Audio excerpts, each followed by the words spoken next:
दोस्तों, एक छोटे से कस्बे में समीर नाम का एक लड़का रहता था। बचपन में ही पिता की मृत्यु हो जाने के कारण परिवार की आर्थिक स्थिति बड़ी खराब थी। समीर की माँ कुछ पढ़ी लिखी जरूर थी, लेकिन उतनी पढ़ाई में नौकरी कहाँ मिलने वाली थी। सो घर घर बर्तन मांजकर और सिलाई बुनाई का काम करके किसी तरह अपने बच्चे को पढ़ा लिखा रही थी। समीर स्वभाव से थोड़ा शर्मीला था और अक्सर चुपचाप बैठा रहता था। एक दिन वो जब स्कूल से लौटा तो उसके हाथ में एक लिफाफा था। उसने माँ को लिफाफा पकड़ाते हुए कहा, माँ, मास्टर साहब ने तुम्हारे लिए ये चिट्ठी भेजी है, जरा देखो तो इसमें क्या लिखा है। माँ ने मन ही मन चिट्ठी पढ़ी और मुस्कुराकर बोली, बेटा, इसमें लिखा है कि आपका बेटा काफी होशियार है। इस स्कूल के बाकी बच्चों की तुलना में इसका दिमाग बहुत तेज है और हमारे पास इसे पढ़ाने लायक शिक्षक नहीं है, इसीलिए कल से आप इसे किसी और स्कूल में भेजें। यह बात सुनकर समीर को स्कूल न जा सकने का दुख तो हुआ, साथ ही उसका मन आत्मविश्वास से भर गया कि वो कुछ खास है और उसकी बुद्धि तीव्र है। माँ ने उसका दाखिला एक अन्य स्कूल में करा दिया। समय बीतने लगा। समीर ने खूब मेहनत से पढ़ाई की। आगे चलकर उसने सिविल सर्विसेज परीक्षा भी पास की और आईएएस अफसर भी बन गया।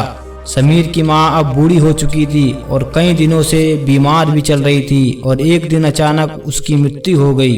समीर के लिए यह बहुत बड़ा आघात था। वह बिलक बिलक कर रो पड़ा। उसे समझ नहीं आ रहा था कि अब अपनी माँ के बिना वो कैसे जिएगा। रोते रोते ही उसने माँ की पुरानी अलमारी खोली और हाथ में उनकी माला, चश्मा और अन्य वस्तुएं लेकर चूमने लगा। उस अलमारी में समीर ने पुराने खिलौने और बचपन के कपड़े तक संभाल कर रखे हुए थे। समीर एक एक करके सारी चीजें निकालने लगा और तभी उसकी नज़र एक पुरानी चिट्ठी पर पड़ी। दरअसल ये वही चिट्ठी थी जो मास्टर साहब ने उसे 18 साल पहले दी थी। नम आंखों से समीर उसे पढ़ने लगा। आदरणीय अभिभावक, आपको बताते हुए हमें अफसोस हो रहा है कि आपका बेटा समीर पढ़ाई में बेहद कमजोर है और खेल कूद में भी भाग नहीं लेता है। लगता है कि उम्र के हिसाब से समीर की बुद्धि विकसित नहीं हो पाई है, अतः हम इसे अपने विद्यालय में पढ़ाने में असमर्थ हैं। आपसे निवेदन है कि समीर का दाखिला किसी मंदबुद्धि विद्यालय में कराएं अथवा खुद घर पर रखकर इसे पढ़ाएं। समीर जानता था कि भले अब उसकी माँ इस दुनिया में नहीं रही, वो जहाँ भी रहे उनकी ममता, उनका आशीर्वाद सदा उस पर बना रहेगा। भगवान सभी जगह नहीं हो सकते, इसीलिए उसने माएँ बनाई हैं। माँ से बढ़कर त्याग और तपस्या की मूर्त भला और कौन जान सकता है।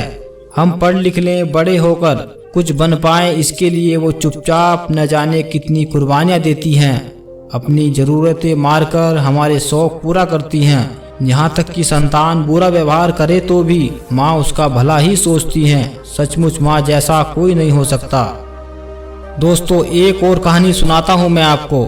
एक बार एक किसान की घड़ी कहीं खो गई। वैसे तो घड़ी कीमती नहीं थी, पर किसान उससे भावनात्मक रूप से जुड़ा हुआ था और किसी भी तरह उसे वापस पाना चाहता था।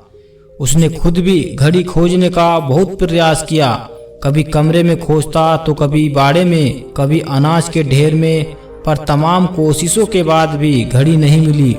उसने निश्चय किया कि वो इस काम में बच्चों की मदद लेगा और उसने आवाज लगाई, सुनो बच्चों, तुमसे जो कोई भी मेरी खोई घड़ी खोज देगा उसे मैं 100 रुपये इनाम में दूंगा। फिर क्या था, सभी बच्चे जोर शोर से इस काम में लग गए। वे हर जगह की खाक छानने लगे, ऊपर नीचे, बाहर, आंगन में, हर जगह, पर घंटों बीत जाने के बाद भी घड़ी नहीं मिली। अब लगभग सभी बच्चे हार मान चुके थे और किसान को भी यही लगा कि घड़ी नहीं मिलेगी।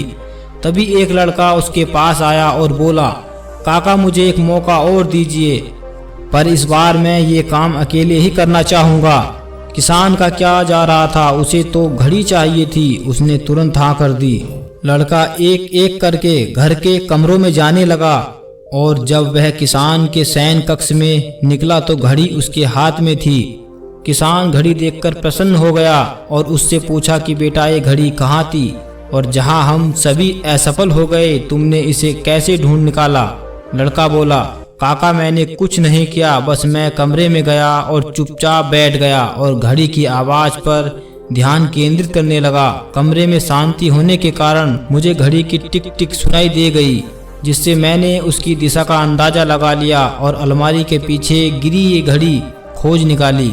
जिस तरह कमरे की शांति घड़ी टूटने में मददगार साबित हुई, उसी प्रकार मन की शांति हमें लाइफ की जरूरी चीजें समझने में मददगार होती हैं। हर दिन हमें अपने लिए थोड़ा वक्त निकालना चाहिए जिसमें हम बिल्कुल अकेले हों, जिसमें हम शांति से बैठकर खुद से बात कर सकें और अपने भीतर की आवाज़ को सुन सकें। तभी हम लाइफ को और अच्छे ढंग से जी पाएंगे। दोस्तों, हमारे द्वारा बताई हुई कहानी अगर अच्छी लगी तो चैनल को सब्सक्राइब करें और लाइक करें।